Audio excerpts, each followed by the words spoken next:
हमारे पंजाब में एक कहावत है, मर्द का खाओ लेकिन उसके सामने ना खाओ। लेकिन जनाब हम खास से ढीठ किस्म के इंसान हैं। हम मंगवाते भी उन्हीं से हैं, फिर पकाते भी खुद हैं और पकाने के बाद ट्रे में रख के पेश भी करते हैं।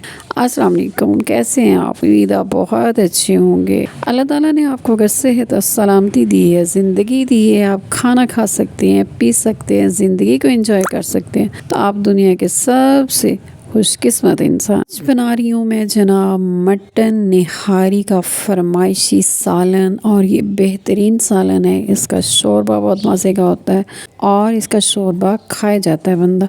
बनाऊँगी इसे मैं अपने तरीके से और बहुत ही मज़े का ये सालन बनने वाला है। आधा किलो मटन में 4 गिलास पानी डाल के, नमक आधा चम्मच डाल के इसको मैंने गलने के लिए रख दी है। ये बहुत अच्छे तरीके से बड़ा सॉफ्ट और बड़ा जूसी किस्म का गोश्त गल जाएगा। वो बड़े मज़े की बनती हैं और बहुत नरम और मुलायम बनती हैं। इसी की यखनी से हम लोग अपना अगला काम करेंगे। 1 कप ऑयल लेना है, ऑयल आधा डालना है, अपने पूरा नाप के आधा डालें और उसमें आप ये साबुत मसाले डालने। बादियान का फूल है, मोटी इलायची है, 2 कड़ी के पत्ते हैं। इस तरीके से आपने ये सारी चीज़ें इसमें डालनी है और इसमें आपने निहारी मसाला बाज़ार वाला 2 चम्मच वो है। उसके बाद नमक, मिर्च, हल्दी, ये आपने इसमें चीज़ें डालनी है और इसको फ्राई करना है। गोश्त चूँकि हमारा बहुत अच्छा गला हुआ है, पहले ही नरम है, सॉफ्ट है, उसी बोटियों को निकालना है आपने। पानी नहीं, यखनी नहीं डालनी इसमें, और इसके अंदर डालें और इसको फ्राई करें। मैं इसी तरीके से निहारी बनाती हूँ, बहुत ही मज़े की बनती है। और इस शोरबे को आप चावलों के साथ खाएं, जिस तरह मर्ज़ी खाएं। बाकी जो ये तकरीबन कोई 1.5 गिलास के करीब पानी था जो मैं इसमें डाल रही हूँ। मज़ीद पानी जो है इसमें और डालूँगी थोड़ा सा, क्योंकि जब इसमें आटा डालेंगे तो ये थिक हो जाता है। तो इसमें तकरीबन 2 से 2.5 गिलास पानी गर्म करके मैंने डाला है। याद रखिएगा, पानी आपने गर्म करके डालना है। गर्म करके डालने से इसका टेस्ट बहुत अच्छा बनेगा।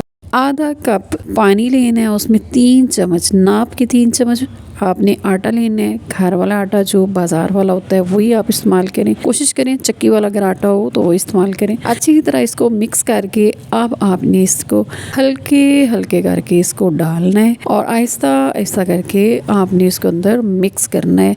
आटा जुड़ना नहीं चाहिए, बड़े अच्छे तरीके से किसी किस्म का लम्स बने बगैर आप इसमें डालें। थोड़ा सा वाइट कलर हो जाएगा लेकिन ये बहुत मज़े का बनेगा। इसके बाद आपने क्या करना है, आप इसको तड़का लगाना है। हमारा जो ये वाला तरीका है मेरा, ये बहुत अच्छा तरीका है, बहुत लंबा नहीं बनता।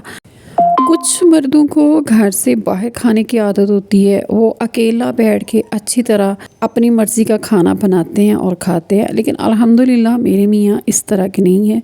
आप उन्हें जो भी कहते हैं पकाने के लिए वो लेके आते हैं और हम लोग वही बनाते हैं, और हर तरह का खाना हम लोग खुद बना के घर में भी खाते हैं। बाहर से भी खाया जाता है, लेकिन घर के बने हुए खाने की अपनी एक बात होती है। यहाँ पर आपको थोड़ा सा ना टाइम लगेगा। आपने आंच को हल्का कर देना है और इसको मुसलसल आहिस्ता आहिस्ता इसको हिलाते रहे। ये जो हमारी रवायती खाने हैं, इन्हें बनाने में टाइम भी बहुत लगता है और इसमें बर्तन बहुत ज़्यादा गंदे होते हैं, किचन में गंद भी बड़ा पड़ता है, लेकिन यकीन करें घर में बरकत भी बहुत होती है। जब आप खुद खाना मज़े का बना के खुद घर में बैठ के खाते हैं और सारे खुश होते हैं, आपकी फैमिली खुश होती है, तो उस चीज़ से भी घर में बरकत पैदा होती है। जैसे कहते हैं ना, मर्द अगर कमा के बीवी बच्चों को खिलाता है, उन पर जो खर्चा करता है वो सदका होता है। ये हदीस रसूल सल्लल्लाहु अलैहि वसल्लम में कि वो सदका करार पाती है और इसके से आपके रिस्क और बरकत में इजाफा होता है। ऐसे ही जब घर में खाना खाएंगे, बनाएंगे, तो अल्लाह ताला आपके रिस्क में इजाफा करेगा।